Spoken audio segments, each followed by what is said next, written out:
Realmente vivemos numa época privilegiada. Não, então tem que pegar esse aqui. Ou está desligado. Nós vivemos numa época privilegiada. Na verdade, hoje nós como cristãos corremos atrás dos acontecimentos.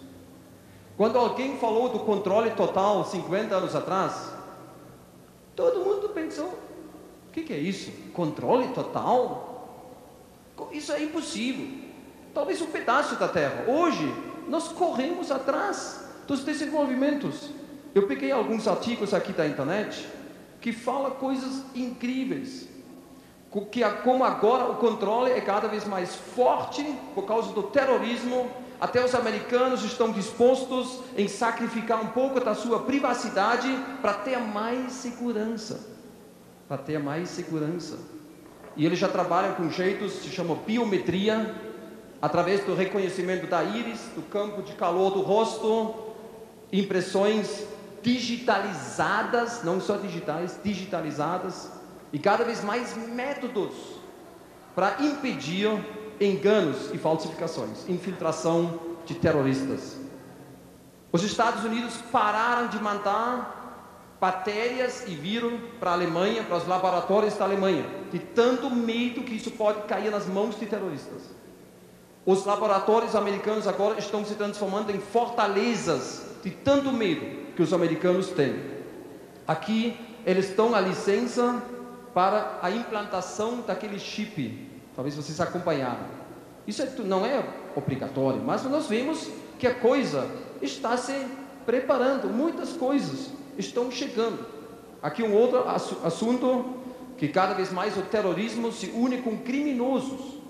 E juntos, eles trabalham juntos. Por exemplo, naqueles sequestros lá no Iraque. E muitas outras coisas interessantes. Nós corremos hoje atrás dos acontecimentos. Somos uma geração privilegiada. Jesus disse: quando essas coisas acontecer, nós devemos erguer a cabeça e nos alegrar por causa da nossa redenção que está se aproximando. Lucas 21, 28. E quando eu viajo pelo Brasil, ou nós viajamos, eu fico perplexo com tanta gente. Eu falo isso abertamente aqui, não tenho nada para perder, certo? Com tanta gente dormindo nas igrejas, dormindo, falta de atenção, falta de interesse, muita ignorância. Isso é preocupante. Muito divertimento, muitas coisas ao lado do principal. Por isso é bom nos preocupar com os assuntos de Deus, não só com aquilo que nós achamos importante. Então o título é O Santo Monte do Senhor e o seu significado profético.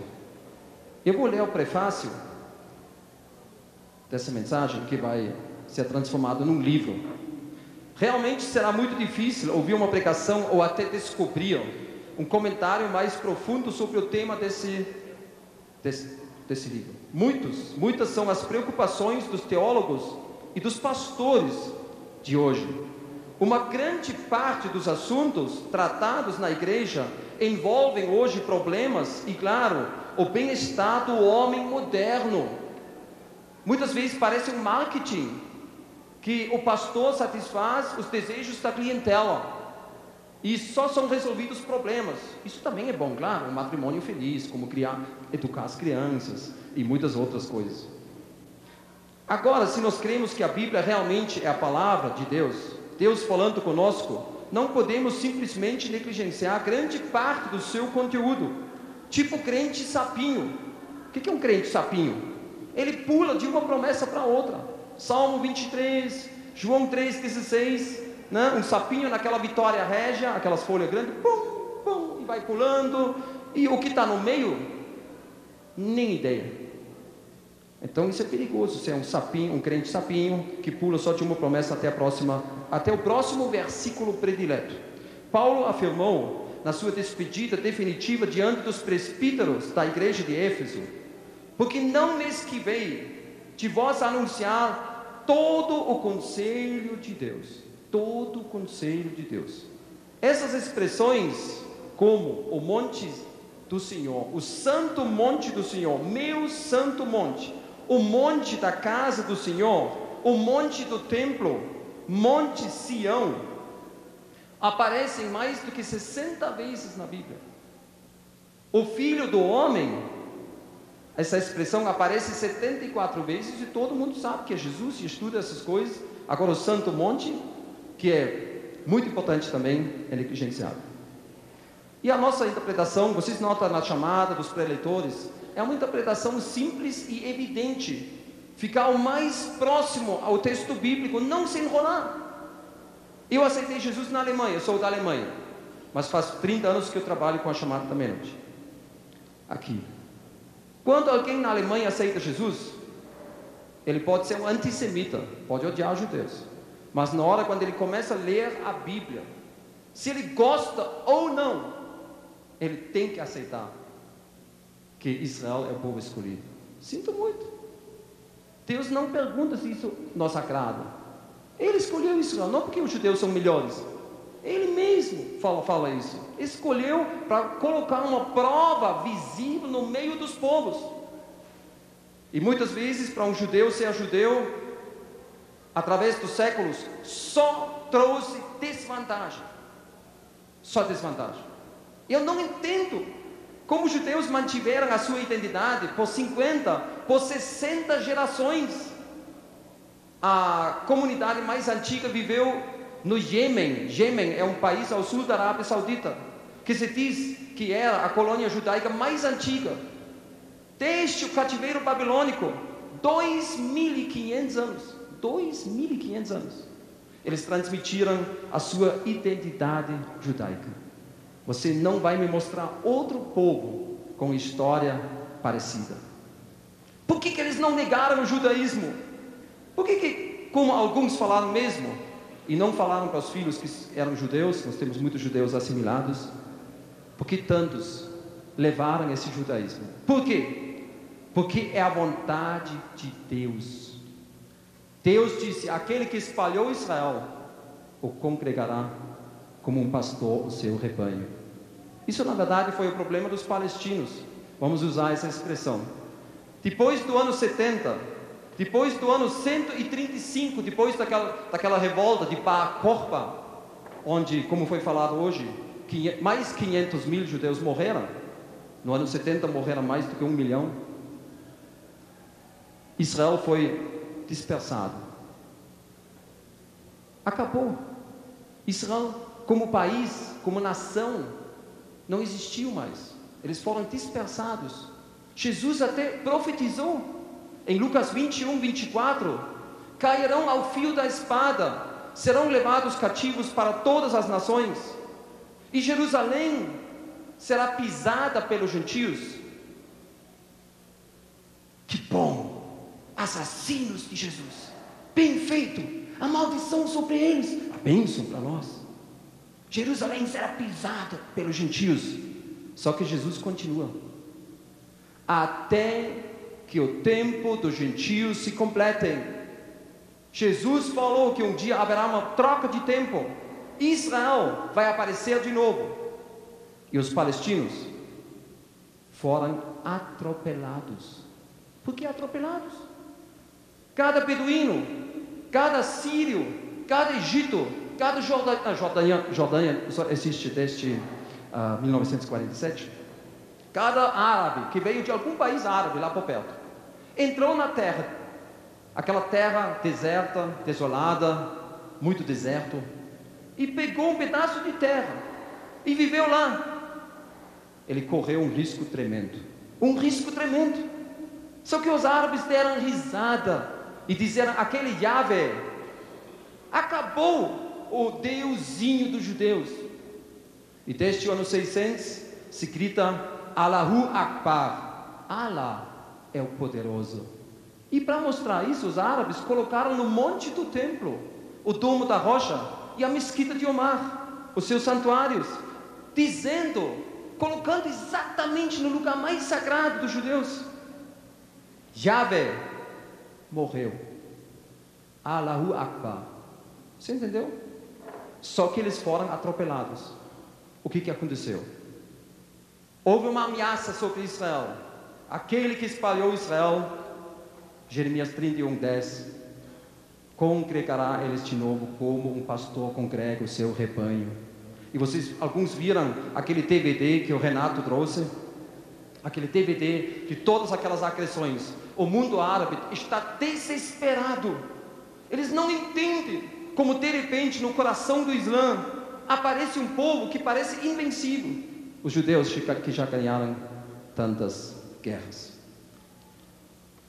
Agora é bom nos tratar de toda a palavra de Deus, porque em Timóteo, 2 Timóteo 3,16, está escrito: toda a escritura é inspirada por Deus e útil para o ensino, para a repreensão, para a correção, para a educação na justiça, a fim de que o homem de Deus seja perfeito e perfeitamente habilitado para toda boa obra. Toda a palavra de Deus, não só aquilo que nós talvez gostamos, toda a palavra de Deus. Talvez poucos tocam nesse assunto, daquele santo monte do Senhor, porque ele nos leva a enxergar, junto com o futuro dos redimidos, que somos nós, o papel de Israel nos dias vindouros. Algo ficou muito estranho para muitos, depois de 2000 anos de história da igreja entre os povos. Algo que alguns não gostam de ouvir, por preconceito, ou porque a doutrina de certas denominações enterraram os chamados assassinos de Jesus para sempre. Eu já falei a maldição para eles e a bênção para nós. Descobrir que Deus, num futuro não muito distante, vai romper o nosso sistema aparentemente fechado. Onde está Deus? Eu não vejo Deus. Tanta coisa ruim na terra. Onde está aquela paz que Jesus prometeu? Parece que tudo está piorando. Deus vai romper o nosso sistema aparentemente fechado. Ele vai interferir, ou melhor dito, ele vai interromper e parar a política e história humana. E isso é algo fascinante. Tais mudanças e transformações são uma esperança ardente de nós cristãos no meio da decadência e do descrédito que nos envolve, principalmente do campo político, certo? Acho que os cristãos sempre têm que votar no menos mal, não é assim? No menos mal. A única coisa que eu não posso fazer é votar no Brasil, mas realmente também não estou muito louco para fazer isso. Que Deus nos dê olhos para descobrir o que significa essa riqueza em Cristo, e que tudo está incluído e garantido na obra do Salvador do mundo, na sua plenitude, e o que abrangerá tudo isso na revelação e no grande aparecimento do Rei dos Reis. Muito mais está incluído na obra de salvação de Jesus do que muitos cristãos pensam. Muito mais. Coisas que atingem Israel e que também vão modificar o nosso mundo. Mas vamos falar sobre o Santo Monte. No começo, rapidinho, vamos mencionar alguns montes na Bíblia. Aonde aparece o primeiro monte na Bíblia? O primeiro monte na Bíblia. Eu tenho quase certeza que vocês não sabem responder isso. Porque o primeiro monte na Bíblia não aparece em Gênesis. Mas no paraíso houve um monte santo do Senhor. Você já ouviu isso? Isso nós encontramos aonde? Ezequiel 28, versículo 13. Por favor, abre a Bíblia comigo. Você vai ver aqui em Gênesis 1, capítulo 2, houve um monte santo do Senhor no paraíso. Aqui em Ezequiel, nós encontramos um outro tipo de profecia. Não existem só profecias para futuro. Existem profecias para onde? Para trás. Se chama retrospecto. Por exemplo, que Gênesis relata a criação, isso foi uma profecia, uma coisa que Deus revelou do passado. Porque Adão, por exemplo, não assistiu à sua própria criação. Você não pode assistir isso. Ele acordou e acreditou que Deus era o seu Criador. Por isso o diabo podia chegar lá e negar isso. Um retrospecto. Aqui nós vemos o rei de Tiro. E aquele rei de Tiro, que era um rei muito arrogante, muito sábio, um gênio político, muito arrogante. De repente, aquele projetor de Deus, aquela lâmpada, começa a focar uma pessoa que surge atrás do rei de Tiro. Porque o rei de Tiro, na verdade, se transformou numa personagem satânica. E nós sabemos quem é o pai deles. Aí aparece uma outra personagem. Ezequiel 28:13. Estavas no Éden, jardim de Deus. De todas as pedras preciosas te cobrias. O sárdio, o topázio, o diamante, o berilo, o ônix, o jaspe, a safira, o carbúnculo e a esmeralda. De ouro se te fizeram os engastes e os ornamentos. No dia em que foste criado, foram eles preparados. Tu eras querubim da guarda ungida. E te estabeleci, permanecias aonde? No Monte Santo de Deus, lá em Éden. No brilho das pedras andavas, perfeito eras nos teus caminhos, desde o dia em que foste criado, até que se achou iniquidade em ti.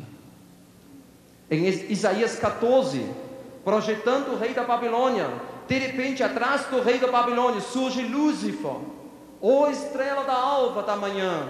Aí a Bíblia fala como essa estrela caiu, porque esse queria colocar o seu trono nas alturas de Deus. Um ser maravilhoso, que até dominou instrumentos musicais que foram criados por ele. Por isso a música também pode ser um perigo. O diabo pode usar a música para a sua própria adoração. Aqui o primeiro monte na Bíblia é o Santo Monte do Senhor no Jardim Éden. Aqui ligado com o retrospecto com a queda de Satanás. Talvez isso era uma sombra aqui das coisas celestiais. Como também o tabernáculo, a arca da aliança. Moisés fez tudo assim, como lhe foi mostrado no monte. Ele viu o original no céu e uma cópia foi feita para as funções aqui na terra. O segundo monte, vamos andando um pouco. O segundo monte, esse todo mundo conhece. É o chamado, que está escrito ali? Talvez vocês almoçaram muito, estão dormindo com olhos abertos. Isso é a minha preocupação. Por isso eu faço às vezes uma pergunta, né? Para ver se vocês respondem, para ver se tem uma comunicação entre nós. O que aconteceu no Monte Ararat? A arca. Gente, nós temos um grande problema com a arca de Noé. Quando eu vejo desenhos da arca, eu fico sempre muito chateado. Parece uma casa no Amazonas, aquelas casas onde as pessoas moram dentro, os bichinhos olham fora da janela, as girafas, os elefantes. É uma casa tão fofinha, bonitinha, e isso é contraprodutivo, muito contraprodutivo. Vocês sabem que a Arca de Noé e a Torre de Babel eram os únicos 2 projetos gigantescos da humanidade do começo? Vocês sabem que passaram 5.000 anos até que a humanidade conseguiu construir de novo um navio do tamanho da Arca de Noé? Vocês sabem disso? 5.000 anos. Em 1844 foi construído o primeiro barco, um navio do tamanho da Arca de Noé. Naquela época, até 1932, só existiram 160 navios que eram mais compridos do que a arca, 7 navios que eram mais largos e 8 navios que eram mais altos. Você entendeu o tamanho da arca? 1,5 do comprimento de um campo de futebol, certo? Mais ou menos 130 metros, de 3 andares. Se nós fazemos um cálculo, isso é ciência, eu não seria nem capaz de fazer isso. Aquela arca tinha tanto espaço como um trem de 6 quilômetros, uns 500 a 600 vagões, para salvar todos os animais, uns representantes, de todas as espécies. E nós pegamos o tamanho médio de uma ovelha. Não pensa logo nos dinossauros, certo? Isso eram exceções. Tamanho médio era uma ovelha. A arca tinha espaço para 125 mil ovelhas. Escuta de novo, 125 mil ovelhas. Não pensa naquela girafinha, aquele elefantinho com a trompinha, né? Aqueles passarinhos lá na arca. Isso é contraprodutivo, gente. Era uma coisa monstruosa. Muitos anos, a Bíblia fala 120 anos, Noé trabalhou naquele projeto gigantesco. 125 mil ovelhas. Sabe quantas ovelhas eram necessárias para salvar representantes de todos os animais? Somente 35 mil ovelhas. 3 vezes, 4 vezes mais espaço. Para quê? Para outros animais que foram extintos, que nós não conhecemos hoje, ou alguns nós só achamos como fósseis, insetos, que talvez a esposa de Noé não gostou tanto, caranguejeiras, cobras e outras coisas, tudo isso é importante. Alimentação, estoque de alimentação, que era puramente vegetal. Eu posso provar isso para vocês, que até o dilúvio nenhum animal devorou outro animal, e o homem só comeu a chamada erva verde. E também, claro, a família de Noé também precisou de um cantinho, né? Então, olha, 125 mil ovelhas. Você entende? Isso é ciência, gente. Por isso, os pastores liberais não precisam nem discutir se o dilúvio era local ou global. Pelo tamanho da arca, essa arca não foi um brinquedo. Pela arca, só pelo tamanho e a capacidade, era global. Era a extinção de tudo que foi aqui na Terra. Se você está interessado, não? Aqui tem um desenho incrível. Aqui a arca, não sei se vocês enxergam bem. As pessoas parecem umas formigas ali embaixo. As formiguinhas, o Monte Ararat. O povo que foi chamado os guardiões do Arafat. O Arafat, bom, agora foi bom. Do Ararat, estou ainda com o TBT na cabeça. Eram os armênios. Quem de vocês é de origem armênia? Nós temos pelo menos um irmão, né? Armênio. Levanta uma vez ali, com o bonezinho, né? Armênios. Talvez tenham outras pessoas que se dizem que foi o primeiro povo cristão. Eles viveram lá, perto do Monte Ararat. O outro monte muito importante que aparece ligado com Abraão, onde ele foi mandado para sacrificar Isaac. Como foi o nome daquele monte? Moriá, né? Acrescentou Deus, em Gênesis 22, 2: toma teu filho, teu único filho, Isaac, a quem amas, e vai-te à terra de Moriá, o teu único filho. Deus não falou do semifilho com Agar, Ismael. Ele falou do único filho, a quem amas, e vai-te à terra de Moriá, oferece-o ali em holocausto sobre um dos montes que eu te mostrarei. Por que Deus achou tão importante? Por que Deus não falou, vai naqueles montes e escolhe um? Ele disse, eu vou te mostrar o lugar exato. Por quê? Segundo Crônicas 3:1 está escrito: começou Salomão a edificar a casa do Senhor, o templo, em Jerusalém, no Monte Moriá, onde o Senhor aparecera a Davi, seu pai, lugar que Davi tinha designado na eira de Ornã, o Jebuseu. Deus mostrou aquele Monte Moriá, onde Isaac quase foi sacrificado, para lá instalar o sacrifício de animais, toda aquela coisa tão importante que Paulo mais tarde disse: qual é a vantagem do judeu? Em Romanos 3. Aí muitos cristãos hoje respondem: nenhuma, não tem mais judeu, nem grego, nem mulher, nem homem. Isso significa em respeito do valor diante de Deus, porque eu vejo aqui homens e mulheres, certo? Não é assim que não tem mais homens e mulheres, tudo é unissex. Não, isso existe aí. Mas ele disse: a vantagem do judeu é muita. A eles Deus confiou os oráculos, o culto é deles, a palavra de Deus é deles. Você entende?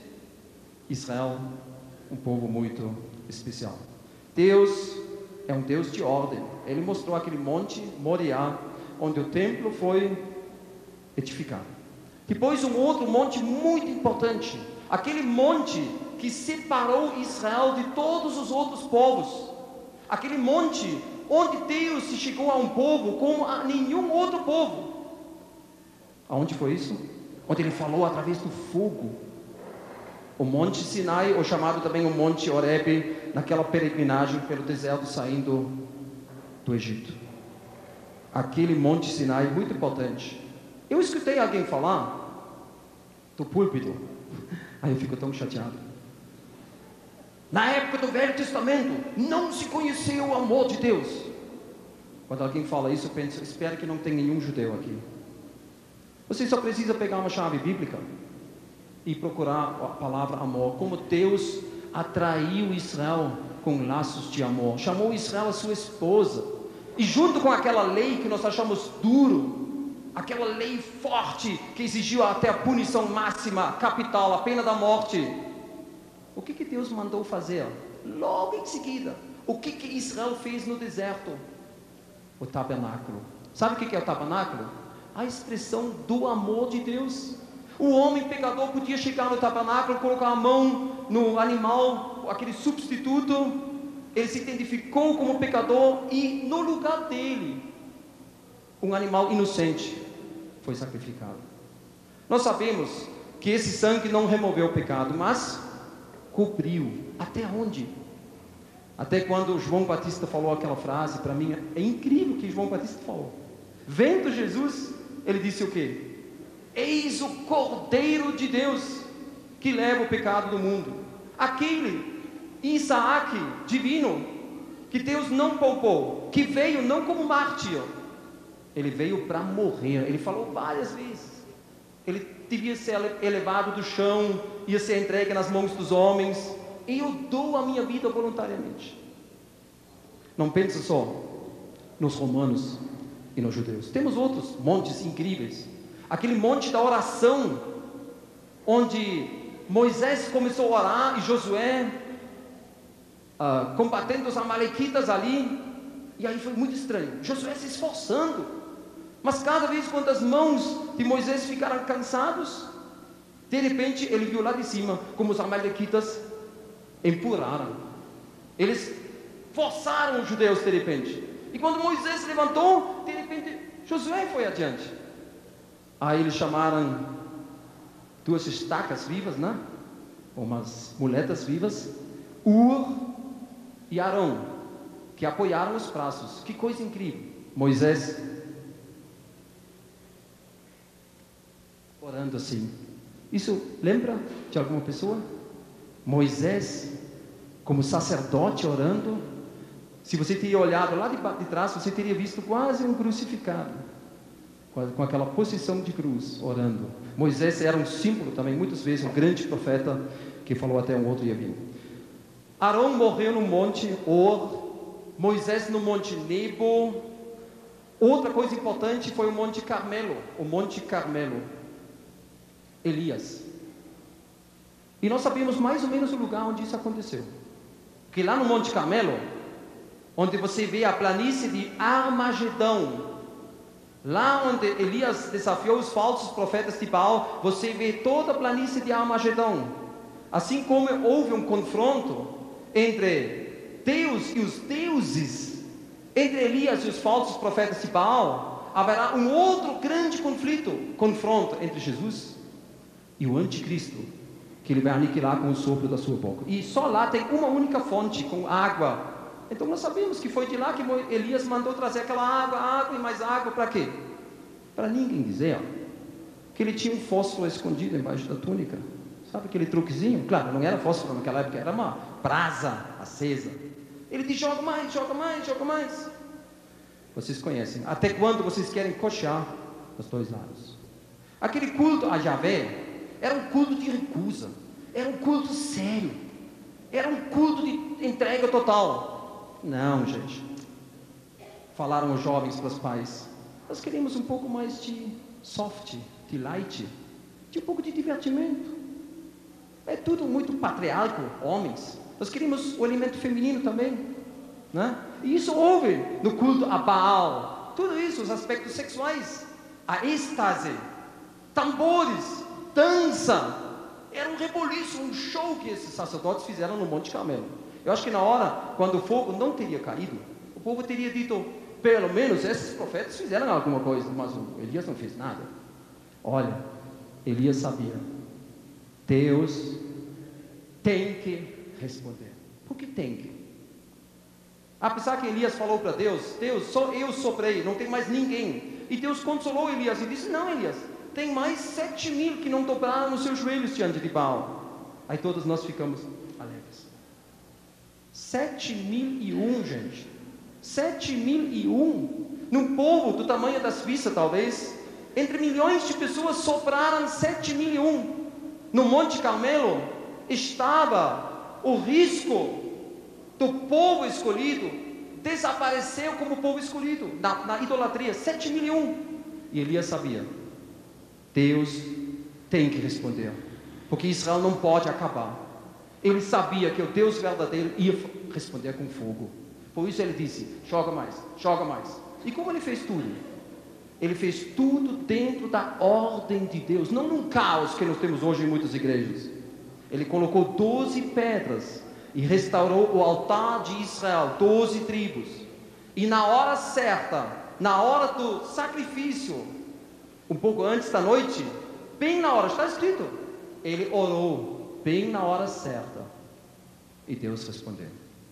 Monte Carmelo, olhando para Armagedon. Nós temos outros montes.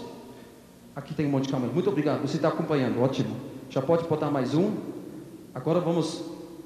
e tem um que eu me esqueci aqui, o Monte Hermon. Pode botar esse aí, Monte Hermon, que não vou falar muito, que é a reserva de água para Israel. Tem até neve, até as nuvens estão lá embaixo. É um monte muito alto, muito importante, o Monte Hermon. Vamos para o Novo Testamento, no Monte da Tentação.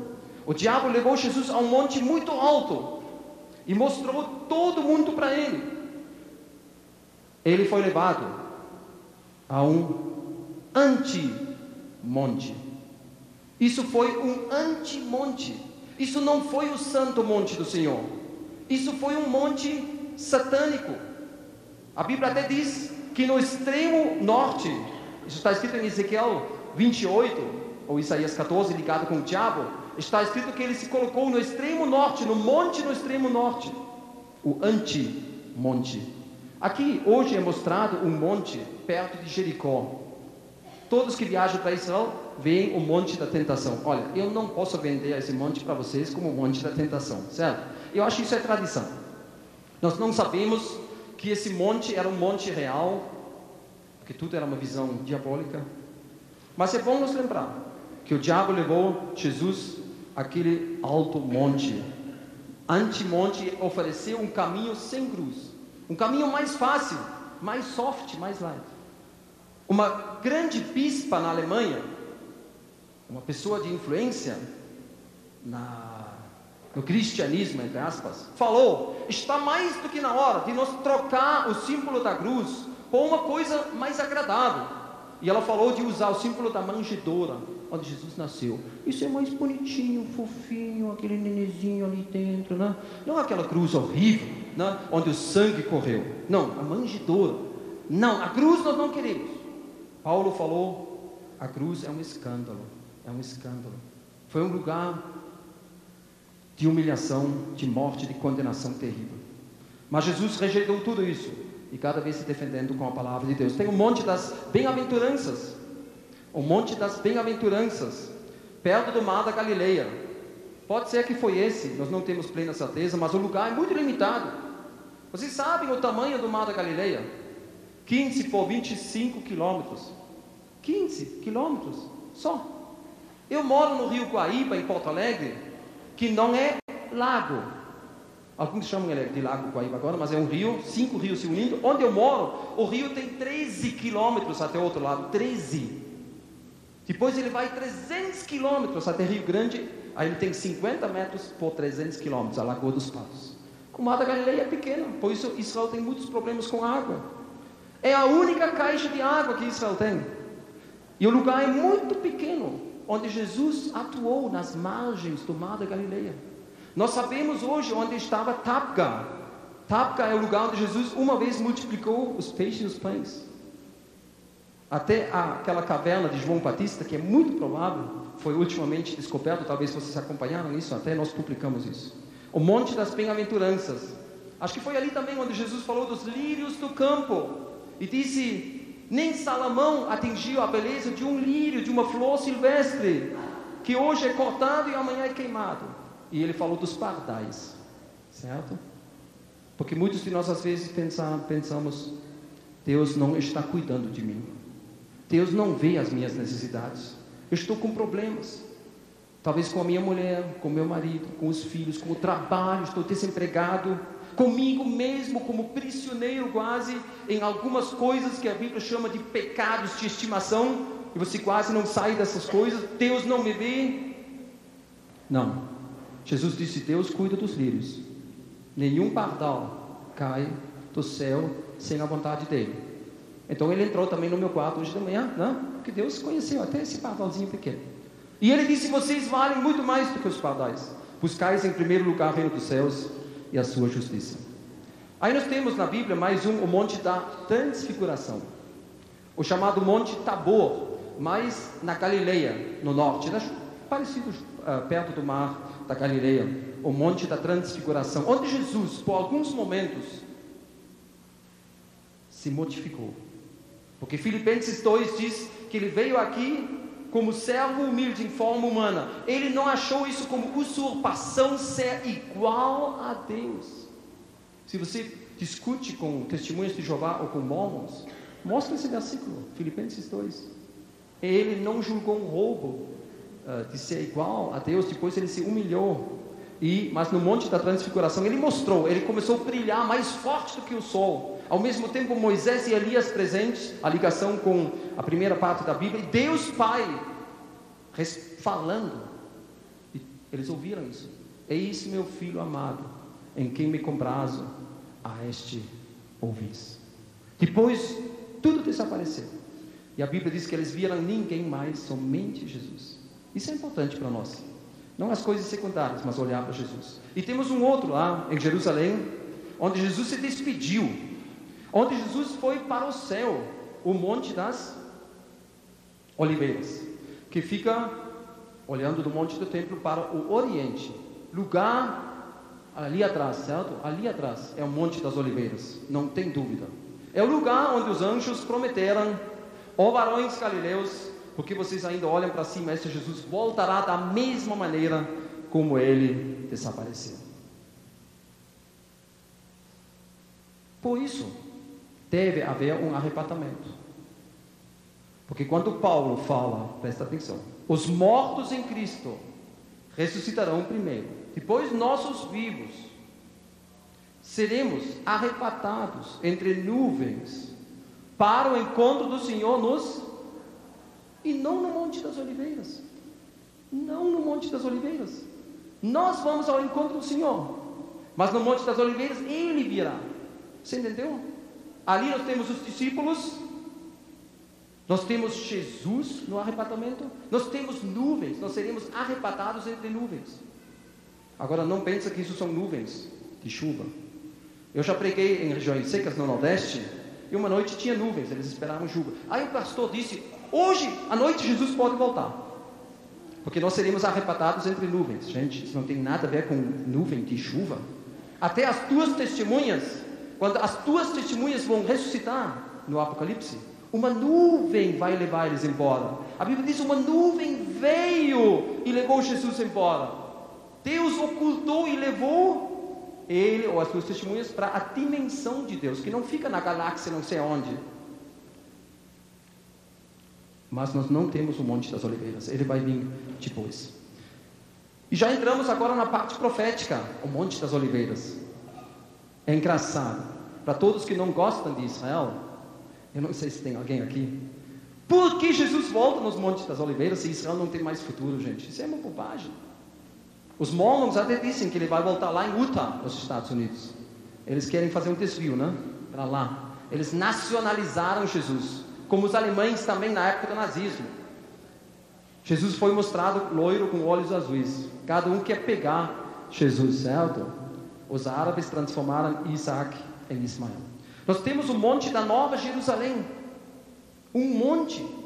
Aquela capital mundial futura vai ficar num monte. Isso João viu em Apocalipse 21, 1 e 2. Vi novo céu e nova terra. E essa Nova Jerusalém baixará como uma noiva adornada para o seu esposo. Em Apocalipse 21, 10 está escrito: e me transportou em espírito até uma grande e elevada montanha, e me mostrou a santa cidade, Jerusalém, que descia do céu. Um grande monte. É interessante, a Bíblia fala que no milênio haverá um grande monte. Por isso, nós temos hoje os anti-montes. Nós temos as imitações. Como imitações?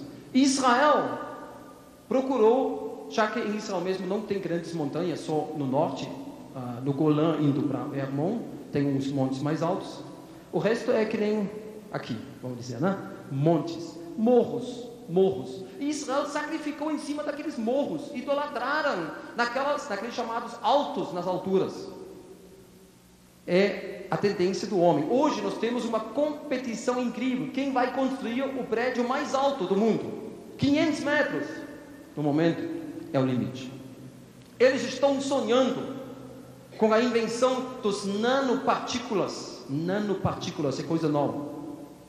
Eles estão sonhando de um elevador espacial de 100 quilômetros de altura.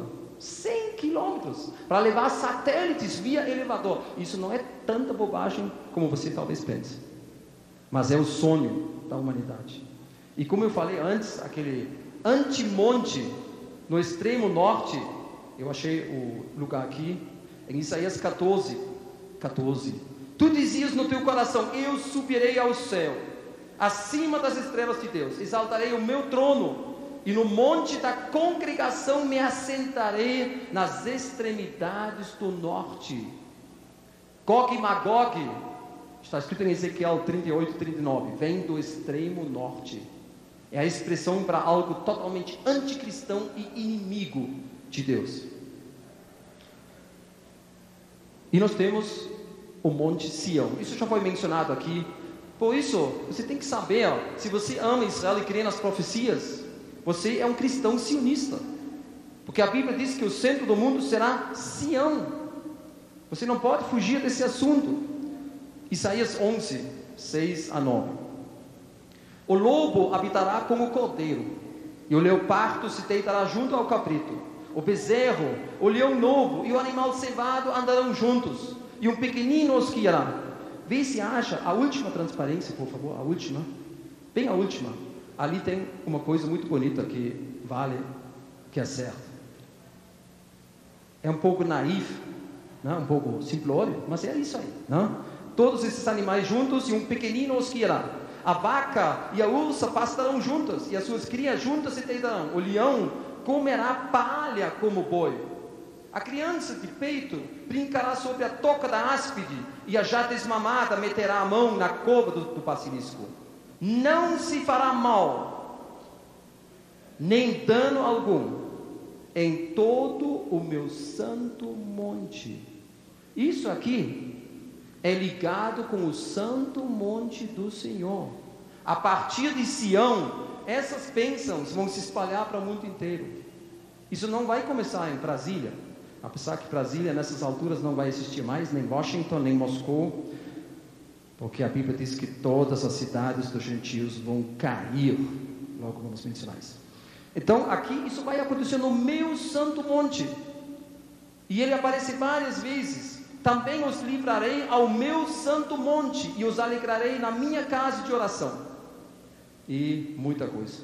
E Deus ameaça aqueles que se esquecem disso, do futuro que Deus preparou. Mas a vós outros, os que vos apartais do Senhor, os que vos esqueceis do meu santo monte, os que preparais mesa para a deusa Fortuna. Opa, Israel já trabalhou com deusa Fortuna, e misturais vinho para o Deus Destino. Isso nós temos hoje também, horóscopos, né? A sorte, loterias e tudo isso.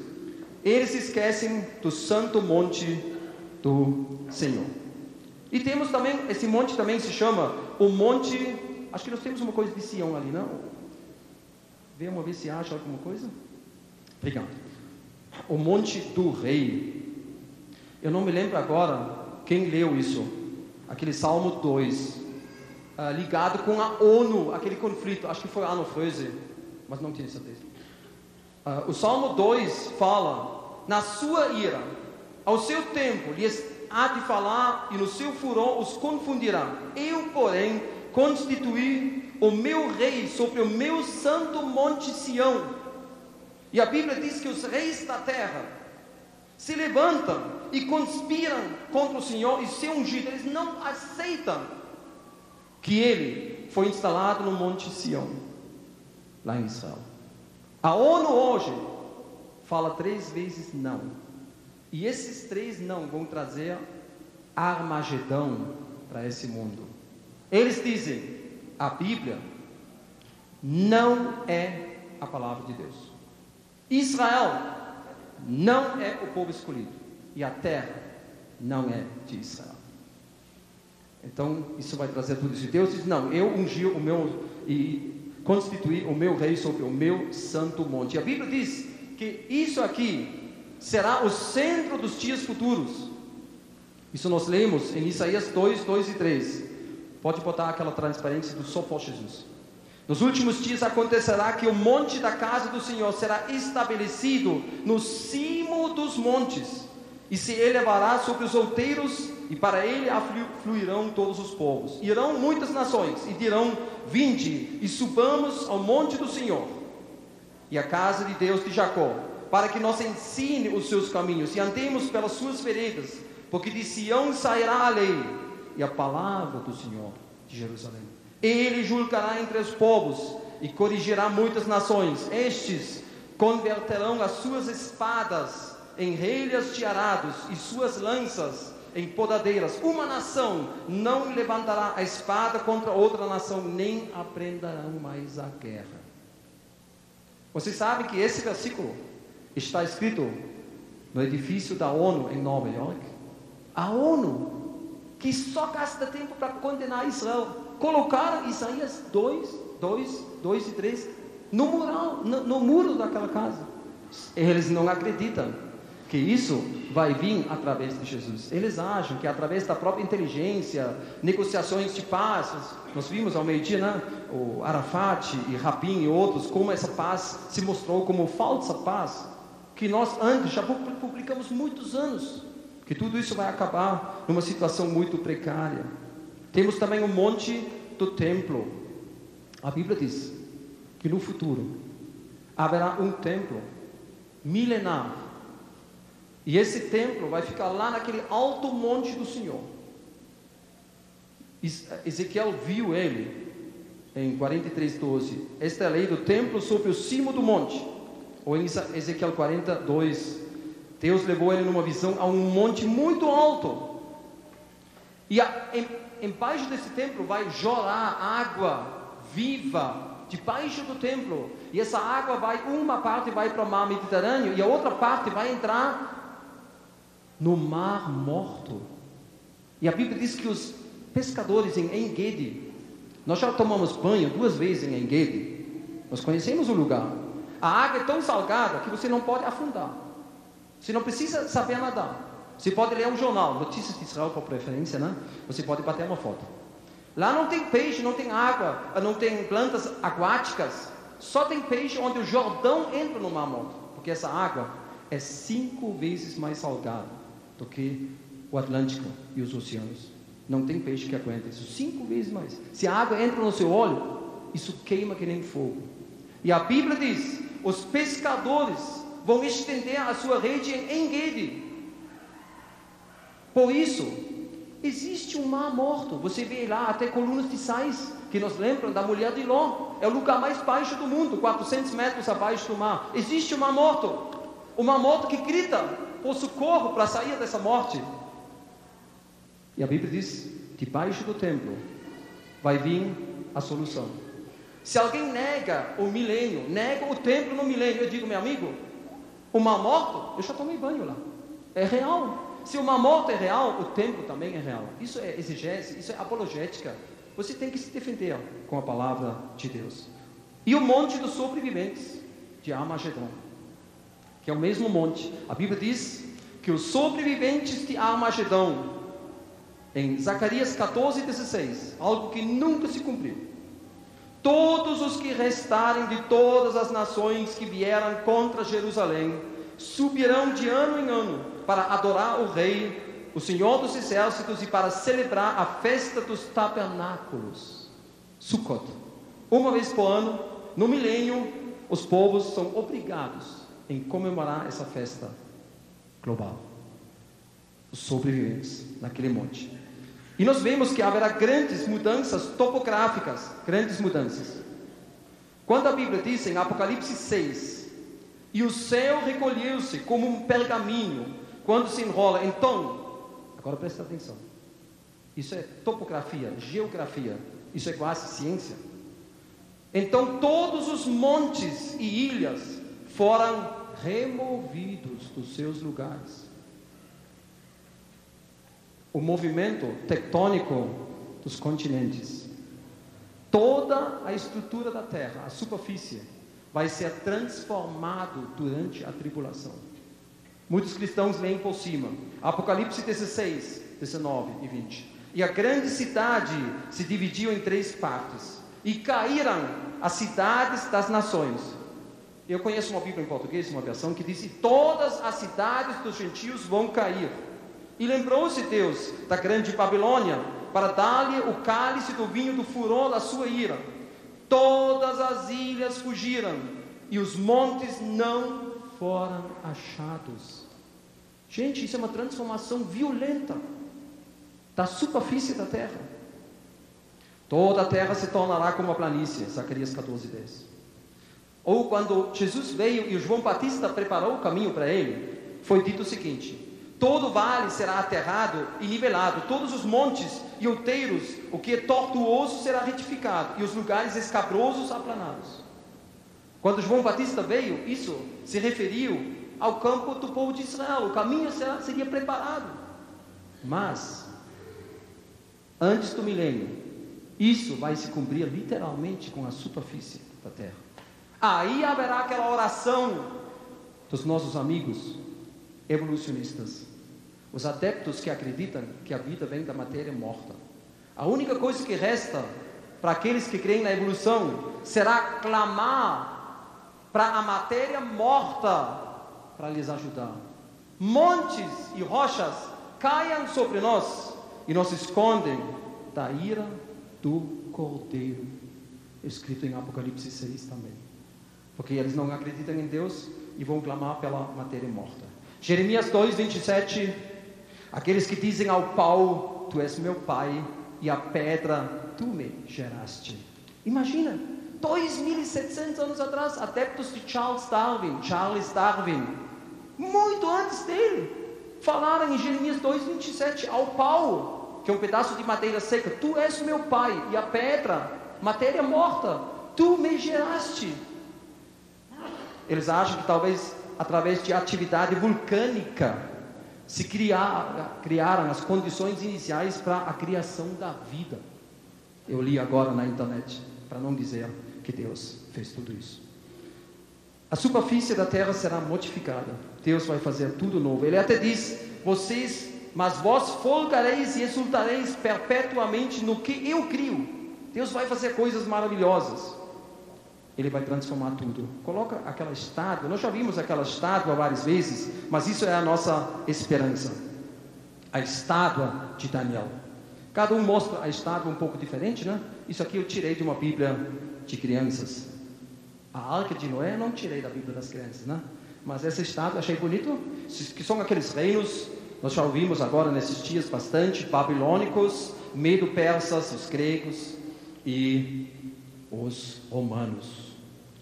Quando aquelas 2 torres do VTC, World Trade Center, foram bombardeados via aqueles aviões suicidas, houve uns brasileiros bastante criativos. Eu quase não podia acreditar aos meus olhos. Eles fizeram, ali que aparece lá em Daniel, daquele bode voador, que ia quebrar 2 chifres, é o Bin Laden. E os 2 chifres eram aquelas 2 torres do VTC. Parabéns. Se você tem essa criatividade. Olha, a Bíblia fala que esse bode era Alexandre o Magno, que jovem ainda arrasou o mundo antigo inteiro e fez um império tão rápido que todo mundo ficou de boca aberta. Nada de Bin Laden. Olha, isso, cuidado, para não abusar. Nada da Bíblia. Aí você vai no campo da especulação. E essa pedra, não arrancada por mãos humanas, vai detonar tudo, não vai sobrar uma migalha da estátua, está escrito, não vai ficar vestígio nenhum, Deus vai fazer uma obra completa, e essa pedra vai se transformar numa grande montanha, e vai encher o mundo inteiro. É a mesma coisa, o monte e Jesus é uma coisa, a palavra de Deus e Jesus é a mesma coisa. Foi citado hoje em Apocalipse, aparece aquele cavalo branco, e aquele que está sentado se chama o Verbo de Deus, a palavra. Assim também o monte é um sinônimo de Jesus. Mudança de poder irreversível. A Bíblia diz: mas aos santos do Altíssimo, eles receberão o reino e o possuirão para todo sempre.